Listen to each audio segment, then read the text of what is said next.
Welcome to the Consulting Leaders Podcast, where we talk about the business of consulting. Whether you're looking to grow your practice or learn from the stories of leaders in consulting, you're in the right place. I'm your host, Guillaume Jouvencel, ex-PwC and co-founder of GHA Marketing. Join me as I interview the best consultants in their niche. Let's get on with the show.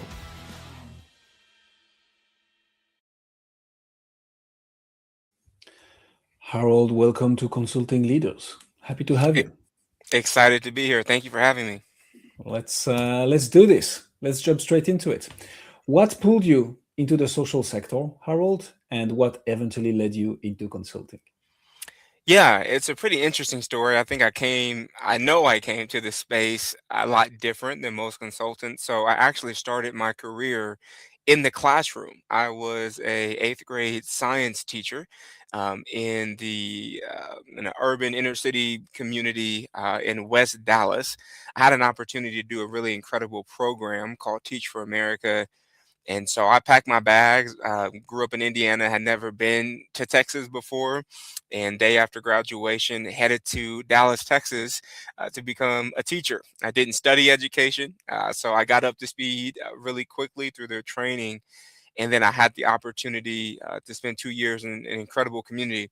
But one of the things that became really clear to me as a teacher as the classroom, especially in a community like that, is one very unique place where you see a lot of it's like a melting pot for every social challenge that you could imagine, right? So in one classroom, you've got 30 students in there. At any given point, you could have a group of students that are struggling with food access, right? Maybe they're coming to school just to eat. Housing, maybe they are bouncing around home to home, or potentially, right, coming in from an unsheltered sort of community, right? Health and wellness, right, and having access to nutritious food and healthcare impacting their ability to grow and develop in a good way. Education and literacy. I mean, you have this melting pot of social issues and opportunities, and your charge as an educator, right, to overcome it all, essentially, right, and get students to where they need to be. So I start my journey there in the classroom, and then my heart and brain just get fired up, and so I start to get really engaged in advocacy at the local level, frequenting school board meetings, community meetings, starting to serve on nonprofit boards. And through that process, I started to quickly realize that there were a lot of well meaning, passionate social impact organizations, both at the institutional level, so think government, city, school district, but also on the nonprofit side, that were trying to step in and support, but their intentions didn't always create the impact in which they were hoping to have. So I saw an opportunity there. And one night I was sitting at a school board meeting and I watched parent after parent, student come up to the mic. It's a thing that happens, and folks are kind of sharing their hopes, dreams, frustrations. Nobody's really paying attention. And then the consultants rolled in and they've got these decks and these reports and they've got everybody's attention and they're having this robust conversation. And I sit back and I think to myself, like, that's interesting. There's got to be a world where we can sort of take the best practices of what I consider like grassroots organizing and actually listening to people in organizational strategy and combine the two. And so that's where I kind of started my journey down this path to make a bet to say, hey, I think we can do consulting in a way that in the social sector honors the people, right, who are being impacted by these nonprofits, by these organizations, who oftentimes maybe they're given a survey to ask their opinion, if that, but oftentimes not. And so I came into the work with a passion for people, no MBA, no internship, right, just real insights on the ground. And I think that is critical in this social impact consulting space because a lot of the work that our clients are doing impact real people who are having real life challenges, right? And so their perspective and lived reality is critical and should play a really big part in the design and in the strategy of organizations working to help them. That is quite the origin story, but Yeah, I like yeah, it. it's a journey. And so tell us more about the problem that you solve now, Harold. All this Yeah, leading to what today? What's the benefit that people get from working with you? yeah. The value proposition that we're kind of stepping into the space is really around clarity and focus. The social sector is it's very complex. So the funding mechanism is pretty interesting, right? You're writing grants, you're not generating a profit, right? So that makes it very different than some of the traditional kind of business consulting that you'll see. So you've got this very interesting funding structure. You've got uh, limited resources trying to solve very big problems, right? So you've got a small budget, but you're working in a really big issue. And so what we are really trying to do is to say, in the middle of all of that, our job and the value of working with this is we are going to move through a process that gives you strategic clarity and strategic focus, because the reality is a lot of folks in our world have big hearts and they want to do it all and they want to tackle it all, but the reality is we can't. But we can get really really good at maybe one or two things. And so our job is to come in and help organizations really have the data and the insights that they need, both quantitatively and qualitatively, to make those decisions about where they need to focus and when they need to have clarity. And that's what we do. And it's not easy and it's hard because and it's very hard because people don't love to give things up in our space.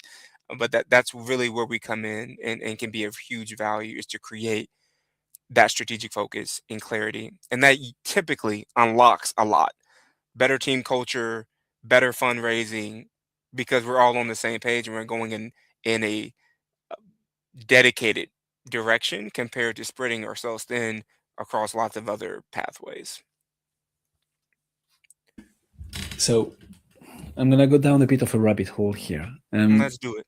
What I like to ask at this stage, Harold, with this type of answers, which is a good one, don't get me wrong, is okay, but talk to me like I'm the CEO of the company and I need to see the bottom line impact of this. Now, I understand that obviously with your mission, it's not only about that. Right? That's the whole point, right? But and don't take it the wrong way. And so what? Playing the devil's advocate here. And so what? Like, what is the benefit that I get from having a better team culture, having everybody more aligned? Yeah. What does that allow me to do? Well, I think number one, in our world, what you are able to do in that is serve people better, right? And so we got a little bit of a challenge in our world where we don't always understand, our clients struggle to understand the difference between outputs and outcomes, right? So serving 500 people is not the same as 300 people earning more money because of your program and being able to take care of their family. So when I say the so what is, you need that clarity, because if your team is stronger and feeling like they're connected and understand where the hell the organization is headed, right?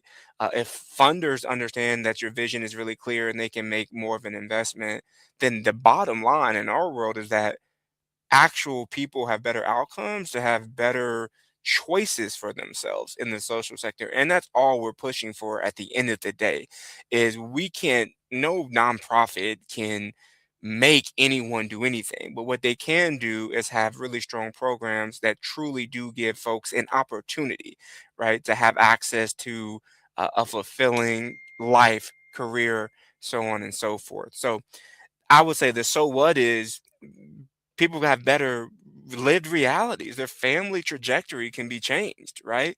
Their income can go up. Their health can improve. That's the so what for the strategic clarity. But when we stay all over the place or trying to keep our hands and feet in a lot of different areas, we're not really giving that to folks. And we're doing a lot of activity, but not a lot of impact. Amen to that. Do you have a specific, I usually ask industry, but I don't know if that's the right word. Do you have a specific community, sector Yeah, that you focus on? that's a really great question. We have had this debate quite a bit as a firm around what does niching down mean in our world. And so we've had a lot of debates on, do we just focus on education, or do we just focus on food access? And I'm sure we can have a whole debate about this, but where we landed is we think effective strategy in our sector, although the context may look different across these, what we call the social determinants of health, which is again these examples that I'm missing, that I'm mentioning, is that good strategy looks similar in those areas. So we actually have not niched down. We've done a lot of work in the education sector, and we've done a ton of work in the food access space. Those are some of the places we have a lot of respect and a lot of value. So those are two areas where we have focused and have had a ton of our portfolio is really clear in those two areas. But again, we have worked on housing, we've worked on homelessness issues, and we've worked on a huge project trying to bring Wi-Fi to low-income communities. So we've done a lot, but our bread and butter has been around education and food access. I like that. That does make sense. How do you, again, I love the angle of like the specific mission driven part of your company. How do you market? How do you brand? How do you get the attention of the people that you need to be in a room with to be like, I can help you. You can do a better job helping people, which is the main benefit of what you do. But for that, you need to be able to pitch them and to partner with them. I was going to say sell them. I don't feel Well, that we that's are really the case. selling them. I mean, at Ah, the here end we of the go. day, So right? how do you Yeah, sell yeah, the hell out yeah. of it? We are selling them. I mean, we are a for-profit, right? Working in an industry that is, most of our clients happen to be nonprofits. So we are selling. And this marketing conversation has been, I think marketing and consulting in general is a really interesting conversation. That's why I really love the work y'all are trying to do, which is I think and I've listened to a few episodes, right? Most folks are referrals, word of mouth. Is typically what you see, and so I'm gonna get to your question in a second, I promise. But I do think this is a big conversation in our space, which is, how do you market consulting? You don't turn on YouTube and see a commercial. You don't see it on a billboard. You don't hear it on a commercial. Like, we don't advertise in this space, and I think that's a miss, honestly. It's kind of like there's like prestige, right? So you've got a lot of firms where you come from one, right? That they don't really have to advertise. They've got this history behind them, and so they don't really have to do that. And so I think in the space in general, there's a big opportunity for us to rethink what are the channels, and how do we market consulting, and stop making it this sort of very elite, fancy, like, if you know the good ones, you know the good ones. I think there's a big opportunity there. How we have done it has been pretty typical, but I'm trying to break out of that, which is, it's been word of mouth, it's been referrals, it's been conferences are big in our space, as I'm sure you've heard from other consultants, and trying to connect the dots there. So it's been the typical boring marketing strategy that has helped us, right? Same kind of pillars as everyone else. What I'm trying to step into is more of the content creation, and shaking it up. I think consulting is boring as hell. I think we use too big of words. We use our jargon everywhere we go. And so I've been trying to really bring a accessible type of content. Right now, I'm focused on LinkedIn, and so we're trying that out to see how that is. So putting thought leadership out in the world, but not in the typical op-ed research kind of way, but in the way like we're talking right now, because that's how most people actually talk.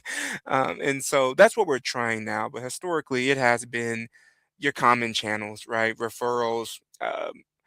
Dare I say the term RFP, request for proposals. I want to burn those down all the way, but we still do a few of them here and there. And so, and then, renewals, right? Clients who bring us back to do other work, or do a continuation of work that we started. So we're in the traditional market there as far as marketing, but we're trying to shake it up the best we can as a small business. I mean, so obviously here you're going on a field that I love to play in. And so how are you, because I think that will be helpful for B2B coaches and consultants listening to us. You've nailed it. Like 80% of the people I talk to, and those are people making, half a million, a million, 5 million, like start Yeah. having employees. Like those are people making money. Like they have a business. But in Yes. a sense, when you start in consulting, you usually get your first gig by getting someone to introduce you or be like, hey, I have this need, I know you have the expertise, like come and help. And then you start getting the first referral, the second one, and so on. The problem with that is that you kind of stagnate at some point. Like it's not an acquisition channel, it's just the byproduct of doing a good work. But so many coaches and consultants are stuck into this. Oh yeah, I only rely on referral. I'm like, cool. What's the goal? We want to grow. Cool. What has been the growth over the last 3 years? Oh, zero. We are the same level. I'm like, right. So this is a bit of a context framing to ask you the following: how are you thinking about this thought leadership and this content strategy to, of course, keep on getting the flow of deals from referrals, word of mouth, conferences, which is far from being boring. It's what works. It's what you need to do, what works. But how are you thinking of taking that next step with content, with thought leadership that actually moves the needle forward? Like, how Hmm. are you Hmm. thinking about this, Harold? Yeah, that's a great question. So right now I'm in the sort of build your authority phase very early. Like I just started this work probably late last year.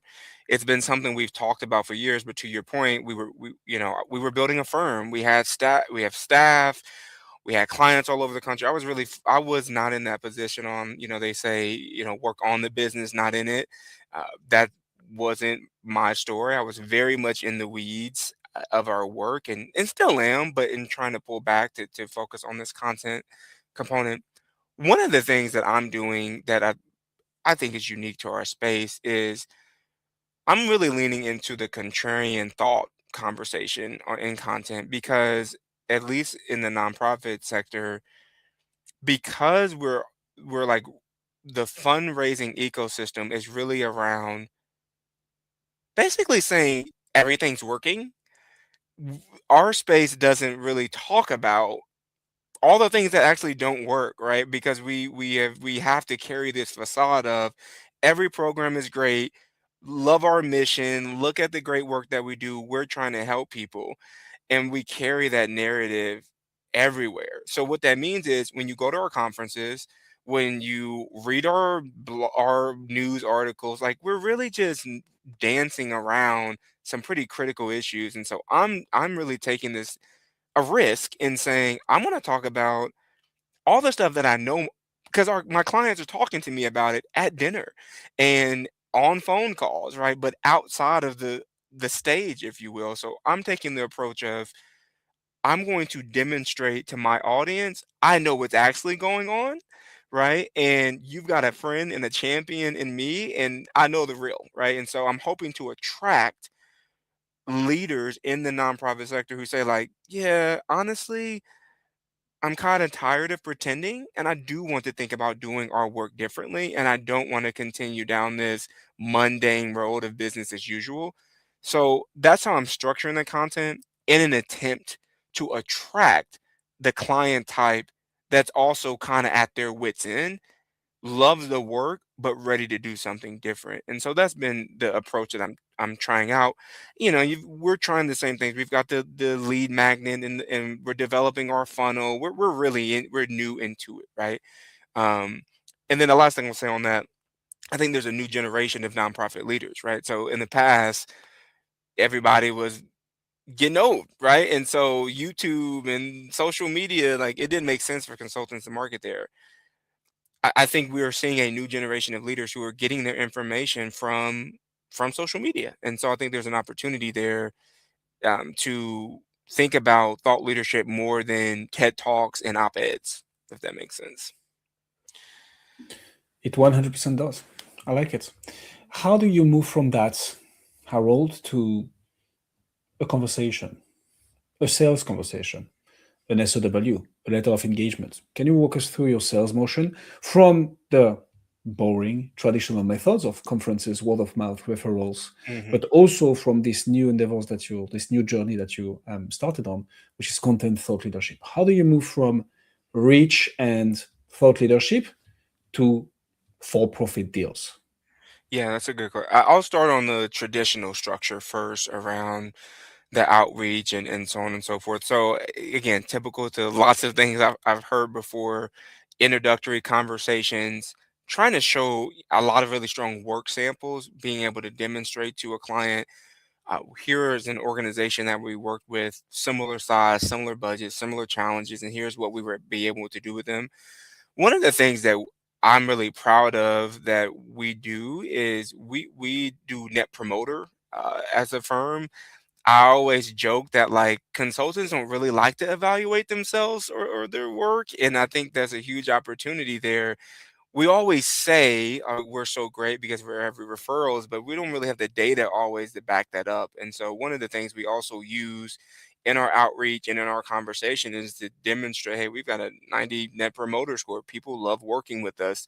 They think that we are help. They believe and they know that we've helped move them across. So proposal, conversation, trying to demonstrate some outcomes, right? And then into the contracting period and then starting the work. So that's on the traditional side. And then I think the other thing I'll say there is we've also gotten really good around trying to have a data driven sales strategy. So we spent a lot of time really trying to measure everything from this type of client type usually has this kind of sales cycle so we can plan for it and get ahead of it. Here's our close rate for our cold leads versus warm leads. So we are really into um, that sort of structure at our firm because we're a small organization, and so it's important for us to really be able to have as much predictability as we can in the sales cycle. On the new content generation thing, we're actually trying a different approach there that we're really excited about. Currently, we're trying to just build some energy around the content that we're doing. We're having folks kind of sign up to learn more. And later in 2026, this summer, we're planning to launch our first community to really provide some services to a group of nonprofits we really can't reach right now at a much more affordable sort of monthly sort of membership model. And so we're really excited about that. We're designing the content for that right now.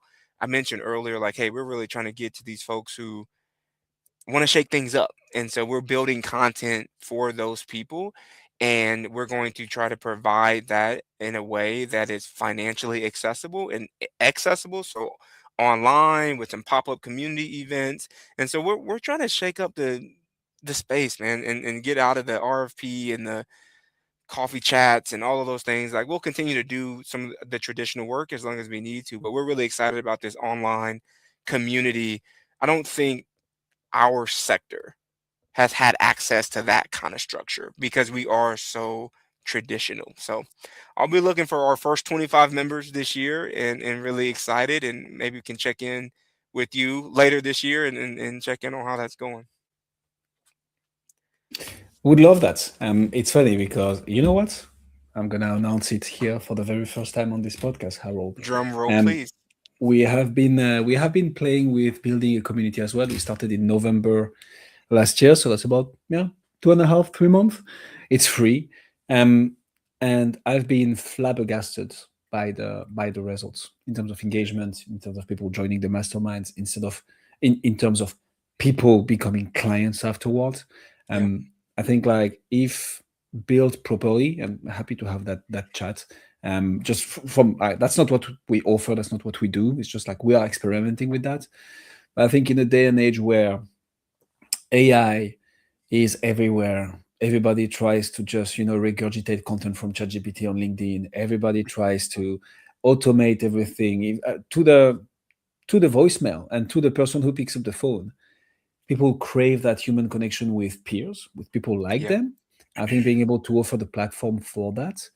Um, One thing I will say for anybody listening right now, trying to build a community, and potentially for you as well, Harold, what we started getting at the beginning was people just trying to promote their stuff. Like, hey, I'm so and so. Here is what I do. Link to my thing. Link to my book. Link to my link magnets. So one of the rules that we've put now is absolutely zero promotion. You want Mm, to post about what you do, you can, but it's a post that is providing value and tactical ways to implement that thing you're talking about. Like people need to be able to take that post, go home, implement it, get some results, and be like, shit, that worked actually. And then mhm. they will reach out if they want. But no call to actions, no promotion, only pure value. Works like crazy. Um, Tell me more about retention. How do you make, especially in a non-for-profit world where budgets are tight, you need to justify everything. There is a Mm, lot happening right now in the US around that space, so budget become mhm. more and more hard to justify and get. How do you have like this super net promoter score? How do you retain, Harold? How do you make sure that one client stays a client for a long time? It's sort of we have a value at CoSpero. We call it go beyond. And it's pretty counterintuitive to the consulting world, right? Because every time we hear go beyond, we think, wait a minute, new scope, out of scope, new contract, change order, you know? But what we really mean by go beyond is focusing on those little details that's out the human connection that you're talking about that I think we really lost maybe in the pandemic. And so it's caring about those little contact points. Do you remember your client's birthday? Are you making space to have conversations about what's actually going on in their life that for most leaders, regardless if they like it or not, is bleeding into what's happening in the organization?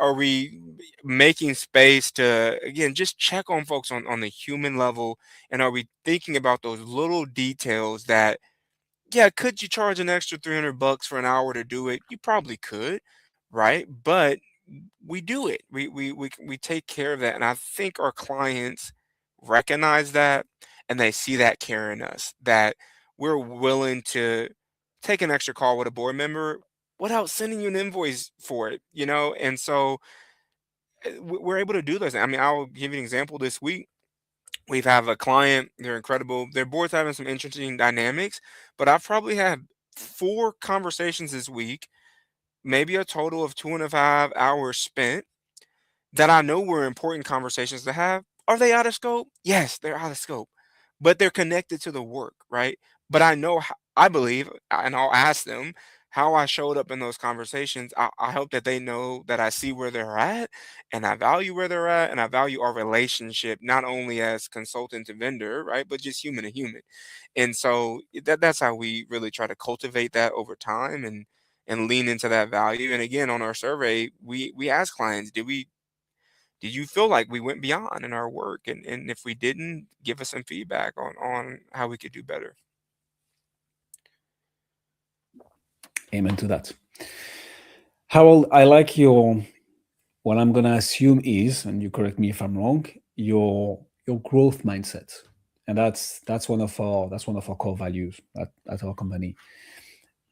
Because I'm noticing that, I'm gonna ask you a bit of a curveball question. I hope you Sure. won't mind. Do we have curveballs? I know it's Super Bowl in a few hours actually this weekend. Well, I curveball think is it is, mainly but I'm baseball, I'm right? actually in Portugal, so I'm hoping that I'll Oh, be look at able to. that! Where Yeah, where yeah. at? Where are you in Portugal? I'm in Sintra, where my family is actually living here until end of March. So our kids are in school here, and this is my first time doing an abroad trip for this extended period of time, and it's been So incredible. central, like you mean the central part of No, Portugal? sorry, Sintra in Portugal. Where is that? It's about 30 minutes from Lisbon.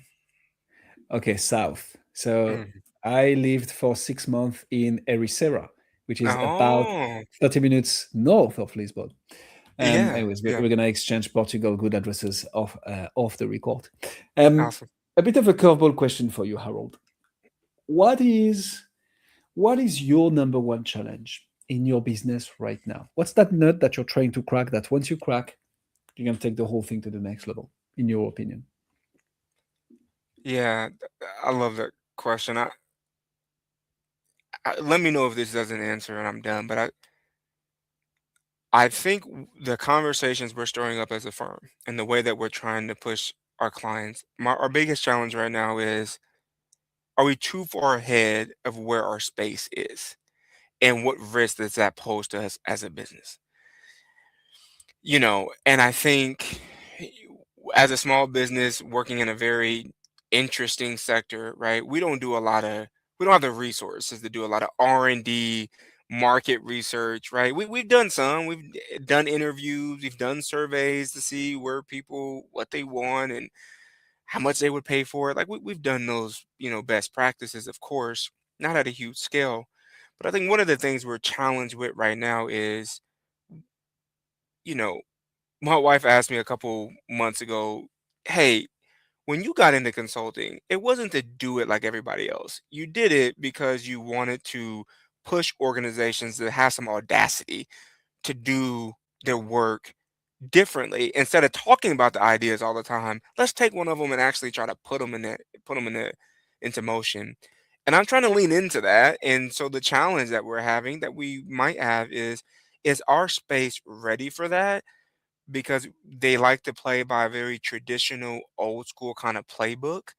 Consulting looks a certain type of way, sounds a certain type of way. And so, we're having a challenge right now, and we'll see. We'll find out soon enough how ready is this space for a little edge, if you will, and a little call and some call outs. And I think that's going to be a challenge for us, but one that I'll sleep better at night knowing at least we tried. And if we don't, we know how to do the traditional consulting thing. We've done it. We built a great business, multi-million dollar business, staff, all the things, right? But I think we can take some risk at this point and see how it goes. Harold Hogue, ladies and gentlemen. Harold, if people want to find out more about you, see what you do, where should they go? Yeah, we can learn more about our firm at CoSperoConsulting.com. If you've got a question for me, I'm easy to reach. I'm at Harold at CoSperoConsulting.com, CoSpero. CoSpero means collective hope, and that's what we're all about. So I really appreciate the time. I enjoyed the conversation. I appreciate you, man. We will put all the links in the description. For what I'm concerned, you've gained at least one new connection on LinkedIn out of this interview. Me, I just added you. Plus, Awesome. when you're back in Dallas, I should be in Houston by then. So Okay. happy to meet in person. We'll love that. Harold, thank you so much for coming on Consulting Leaders. Thanks for the time. Thanks for joining us on this episode of the Consulting Leaders Podcast. We hope you learned valuable lessons on how to grow your practice and take your business to the next level. Make sure to subscribe and leave us a review wherever you're listening to this show so you never miss an episode. To apply and be a guest on the show, click the link in the description. See you next time.